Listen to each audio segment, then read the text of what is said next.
வணக்கம். செல்வகுமாரின் அதிகாலை வானிலை ஆய்வறிக்கை. அதிகாரப்பூர்வ வானிலை அறிக்கைக்கு இந்திய வானிலை ஆராய்ச்சித்துறை அறிக்கையை பார்க்கவும். 2025 டிசம்பர் 4 வியாழக்கிழமை அதிகாலை வானிலை பதிவு. இலங்கை கடந்து டெல்டா நெருங்கி விலகி சென்னை நெருங்கி இறுதியில மரக்காணம் கடந்து நேற்றைக்கு திருச்சி மற்றும் நாமக்கல் உள்ளிட்ட மாவட்டங்கள் வழியாக பயணத்தை தொடக்கி இறுதியில பாலக்காடு கணவாய் வழியாக அரபிக்கடல் சென்ற டிட்வா புயலின் செயலிழந்த பகுதி காற்றழுத்த தாழ்வு பகுதியாக அரபிக்கடலில் போய் இறங்கியது.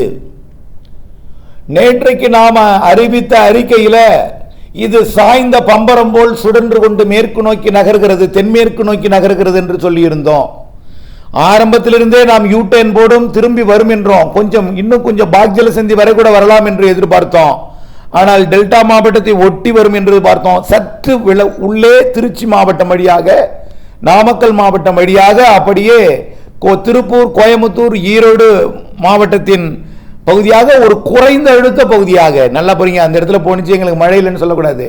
அந்த இடத்துல எப்பொழுதுமே பெய்யாது, குறைந்த அழுத்தம். அது ஒரு வெறும் வெற்றிடம், அதாவது வெற்றிடம் சொல்ல முடியாது, அறவே காற்று தான் வெற்றிடம். குறைந்த அழுத்தம் பகுதியாக அது அப்படியே பாலக்காட்டு கணவாய் வழியாக அரபிக்கடல் போனது. சரி, சாய்ந்த பம்பரம் போல் சுழல்கின்ற சொன்னோம். 1.5 கிலோமீட்டர் உயரம் வரைக்கும் தான் செங்குத்தா. அது நேற்றைக்கு மாலை அறிக்கையில் தமிழ்நாட்டோட அந்த திருப்பூர் மாவட்டம் மற்றும் ஈரோடு மாவட்டம் மற்றும் கரூர் மாவட்டம் இடைப்பட்ட பகுதியில் நகர்ந்தது. ஆனால் அந்த 1.5 கிலோமீட்டருக்கு மேல ஒரு 1.5 கிலோமீட்டர் ஈரோடு மாவட்டத்துக்கு மேல நீடித்தது. அதுக்கு மேல அப்ப ஈரோடு மாவட்டத்தோட கொடுமுடி உள்ளிட்ட பகுதிகளுக்கு மேல பாத்தீங்கன்னா 3 கிலோமீட்டர் உயரத்தில் இருக்கும். ஆக அடுத்தது ஒரு 3 கிலோமீட்டர் பாத்தீங்கன்னா பெண்ணாகரம், அந்த மேட்டூர், அந்த ஒகேனக்கல் பகுதிக்கு தலைக்கு மேல பாத்தீங்கன்னா கிட்டத்தட்ட 6 கிலோமீட்டர் உயரத்தில் இருக்கும். அதே நேரத்தில் கர்நாடகாவோட பெங்களூரு, அதன் சுற்றுவட்டார ஒசூர், இந்த பகுதிக்கு தலைக்கு மேல பாத்தீங்கன்னா 7.6 கிலோமீட்டர் உயரத்தில் அது இருந்துச்சு. அப்ப சாய்ந்த பம்பரம் போல் சொண்டு கொண்டு போனுச்சு. அது அப்படியே செட்டிங்கோட அரபிக்கடல போய் இறங்கி அந்த சாய்ந்த பம்பரத்தின் பெங்களூரில் இருந்த உச்சி மங்களூர் போகும் என்று எதிர்பார்த்திருந்தோம். ஆனால் கீழே இருந்தது மட்டும் கட் பண்ணிட்டு, சரியா சொல்ல போனால் அந்த கொடைக்கானல் நீலகிரி மாவட்ட மலை இருக்கிறது அல்லவா, தொட்டப்பட்ட சிகரம் என்ற உயர்ந்த சிகரம், அது இரண்டாக பிரித்து விட்டது என்றுதான் நம்ம சொல்ல வேண்டும். ஆகவே இரண்டாக பிரித்தாலும் செயலிழந்தபடியிலே ஒன்றிணைந்து போகும் என்று எதிர்பார்த்தோம். ஆனால் 2 சுழற்சியாக பிரிந்து விட்டது. இதைத்தான் நேற்றைக்கு இந்திய வானிலை ஆய்வு நிறுவனம் தென்னிந்திய நிலப்பகுதியில் ஒரு காற்று சுழற்சி நீடிக்கிறது என்று சொல்லியிருந்தார்கள்.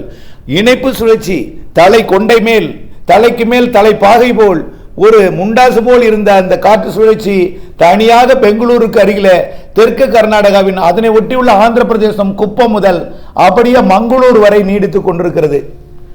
இது அரபிக்கடலோரம் முதல் அப்படியே ஆந்திர நிலப்பகுதி வரைக்கும் இது நீடித்துக் கொண்டிருக்கிறது. ஏற்கனவே கீழடுக்கில் இருந்த அந்த காற்றழுத்த தாழ்வு பகுதி அரபிக்கடல போய் இறங்கி விட்டது. அப்ப 2 சிஸ்டம் ஆயிட்டு. ஏற்கனவே அரபிக்கடல இருந்த சிஸ்டத்தோட போய் இது இணைந்து ஒரே சிஸ்டமா அரபிக்கடல மாறிடுச்சு.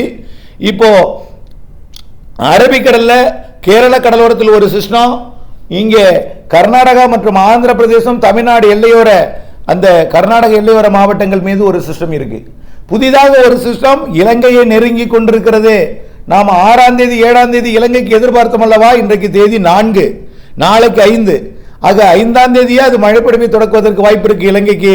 5ஆம் தேதி இலங்கைக்கு, 6, 7, 8 நமக்கு என்று நாம் ஏற்கனவே சொல்லியிருக்கிறோம். அந்த சிஸ்டமும் நெருங்கிட்டு அப்போ 3 ஒரு அக்கண்ணா போல 3 புள்ளி இருக்கிறது, 3 இடத்துல இருக்கிறது. ஆகவே இந்த நிகழ்வின் இணைப்பின் காரணமாக மழை பொழிவு தொடரும். நேற்றைக்கு இரவு மட்டும்தான் ஓய்ந்திருந்தது சென்னையில். நேற்றைக்கு இரவு 11 மணியிலிருந்து இன்றைக்கு அதிகாலை வரை சென்னையில் ஓய்ந்திருந்தது. ஆனால் அந்த மழை பொழிவு அப்படியே திருப்பதி உள்ளிட்ட ஆந்திர பிரதேசத்தில் கொடுத்து கொண்டிருந்தது. இப்பொழுது வெயில் வந்ததும் 10 மணிக்கு மேல் மழை தொடங்கும் என்று எதிர்பார்த்தோம். ஆனால் அது வெயில் வெளிச்சம் வந்ததுமே, அதாவது பொழுது விடிந்ததுமே மழைப்பொழிவை தொடங்கிவிடும் என்று எதிர்பார்க்கப்படுகிறது. அதன் அடிப்படையில் காலை 6 மணிக்கெல்லாம் மழைப்பொழிவை திருவள்ளூர் மாவட்டத்தில் மீண்டும் தொடக்கம். ஏற்கனவே ஊத்துக்கோட்டையில் பெய்து கொண்டுதான் இருக்கு.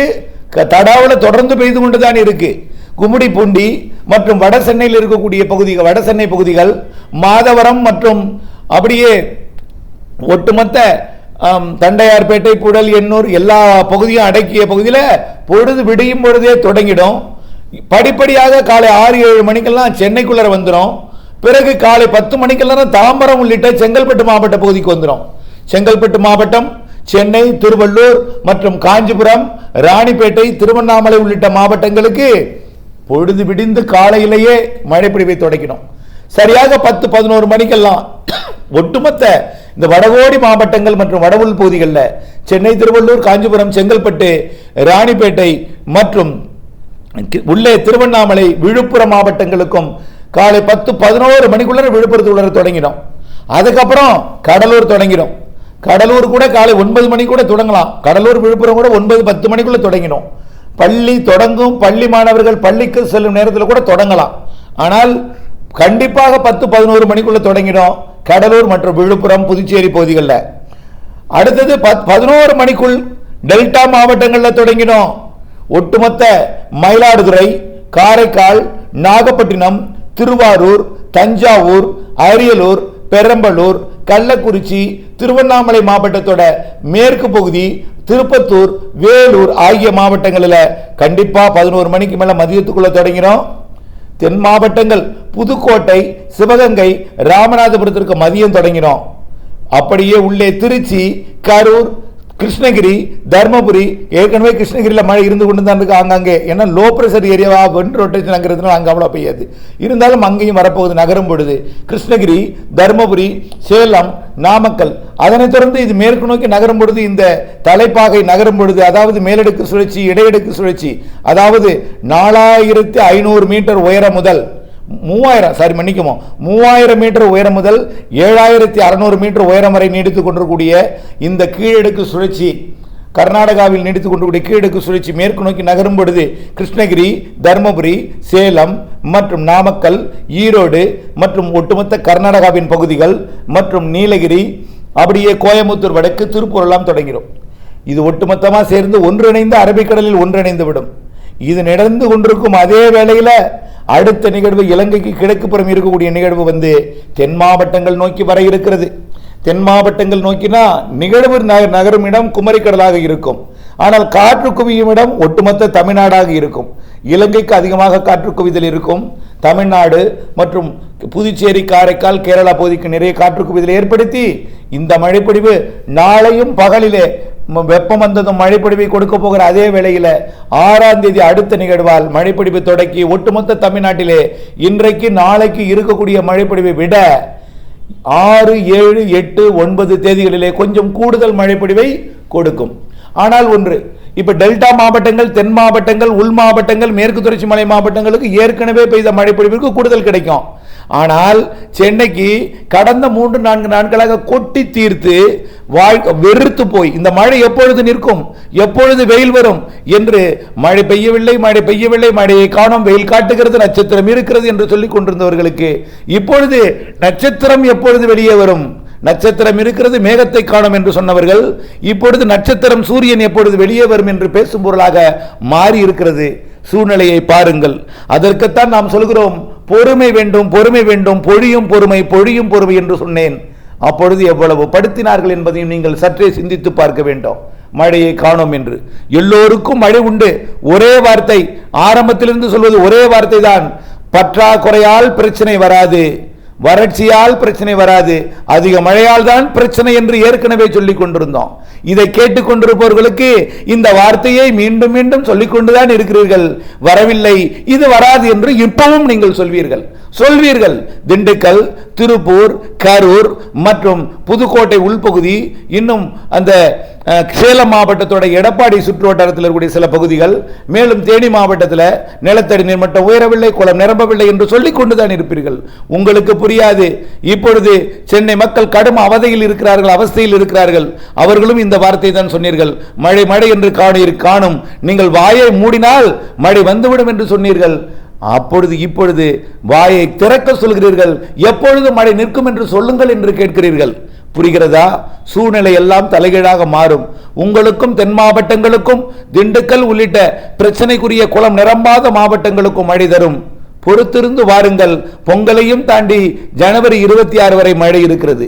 ஆனால் தற்பொழுது பெய்து கொண்டிருக்கக்கூடிய மழை பொழிவு எல்லாம் ஒரு வலுவான நிகழ்வாக இல்லை. இப்பொழுதுதான் கரை கடந்து அரபிக்கடலுக்கு போய்விட்டது.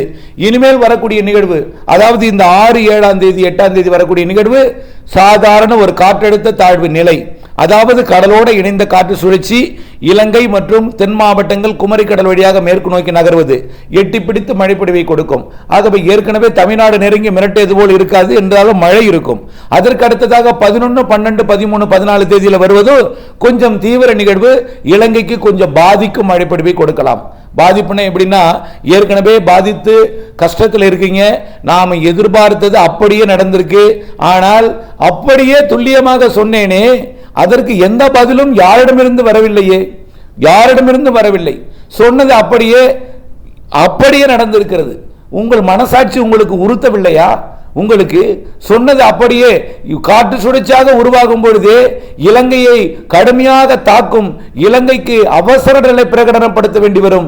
இலங்கை, நீங்கள் உங்களை எங்கே செல்ல சொல்வது என்று எனக்கே தெரியவில்லை என்று அவ்வளவு திறந்த மனதுடன் பேசினேன். இன்னும் திறந்த மனதுடன் பேசியிருப்பேன்.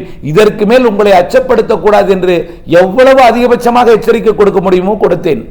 ஆகவே அந்த மாதிரி எல்லாம் இப்பொழுது வராது. ஆனால் ஒன்றை புரிந்து கொள்ளுங்கள், ஏற்கனவே பாதிப்பில் இருக்கும் பொழுது சிறுமழையும் உங்களுக்கு அவஸ்தைதான். ஆனால் வரக்கூடிய மழை, இந்த 6ஆம் தேதி 7ஆம் தேதி வரக்கூடிய மழையும் கனமழை தான். அடுத்தது 11, 12, 13, 14 வரக்கூடிய மழையும் மிக கனமழை தான்.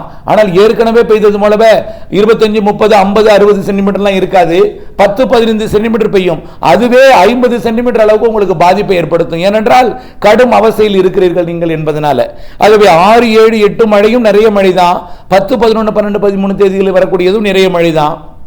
ஆகவே இலங்கை மக்கள் தொடர்ந்து முன்னெச்சரிக்கை இருக்க வேண்டும். தமிழ்நாட்டை பொறுத்த வரைக்கும் வரக்கூடிய அந்த 6, 7, 8 மழைப்பொழிவு தெற்கு புறமாக நகரும். அப்படியே குமரிக்கடல் வழியாக அரபிக்கடல் போகும். 11, 12, 13, 14 நிகழ்வு இலங்கை கடந்து தென் தமிழ்நாடு வழி அரபிக்கடல் போகும். வலுவான நிகழ்வு காற்றை ஏற்றி அல்லது குமரிக்கடல் வழியாக அரபிக்கடல் போவதற்கு அதிக வாய்ப்பு இருந்தாலும் அதோட காற்றை குவிதல்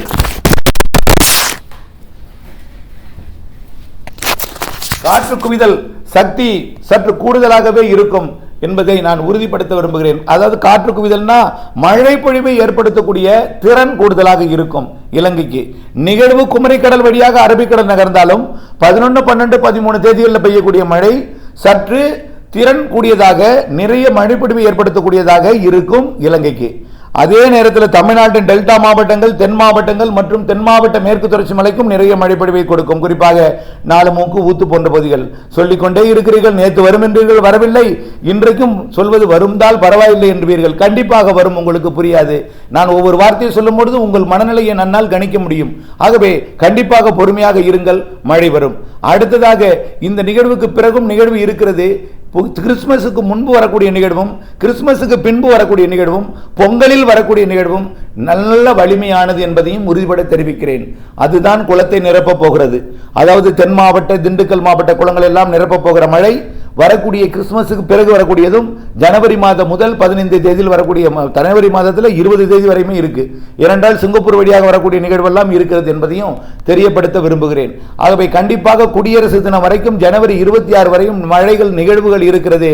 நிறைய மழை தரும். வரக்கூடிய 19ஆம் தேதி வரைக்கும் கொஞ்சம் நிகழ்வு தென் மாவட்டங்களை மட்டும் நிறைய மழைப்பொழிவை கொடுக்கும் வகையில் குமரி கடலில் நகரும். எட்டி பிடித்து அனைத்து மாவட்டங்களுக்கும் மழைப்பொழிவை கொடுக்கும். சில நிகழ்வுகள் சென்னைக்கு மழைப்பொழிவை கொடுக்காமல் குளிரை மட்டும் கொடுக்கும். காரணம் என்ன? தெற்கிலிருந்து ஈர்க்கும் பொழுது குளிர் வழித்தடமாக அமையும் சென்னை. இருந்தாலும் அதிலும் ஒரு 4-5 நாளைக்கு தான், ஒரு வாரத்துக்கு தான் அந்த குளிரும் அங்கே இருக்கும். அங்கேயும் மீண்டும் மழைப்பொழிவை கொடுக்கும் நிகழ்வுகள் இருக்கிறது என்பதையும், தற்பொழுது பெய்து கொண்டிருக்கூடிய மழை இன்றைக்கும் நாளைக்கும் இந்த நிகழ்வாடும் அடுத்த நிகழ்வால் வரக்கூடிய 9ஆம் தேதி வரை இருக்கிறது என்பதையும், காயவிடாத மழை இருக்கும் என்பதையும் அன்போடு தெரிவித்துக் கொள்கிறேன். தொடர்ந்து முன்னெச்சரிக்கை இலங்கையில் இருக்கட்டும். தமிழ்நாட்டிற்கு மழை இருக்கிறது என்ற நம்பிக்கை உங்களுக்கு இருக்கட்டும். தொடர்ந்து வானிலை ஆய்வறிக்கையோடு இணைந்து இருக்கட்டும். நன்றி.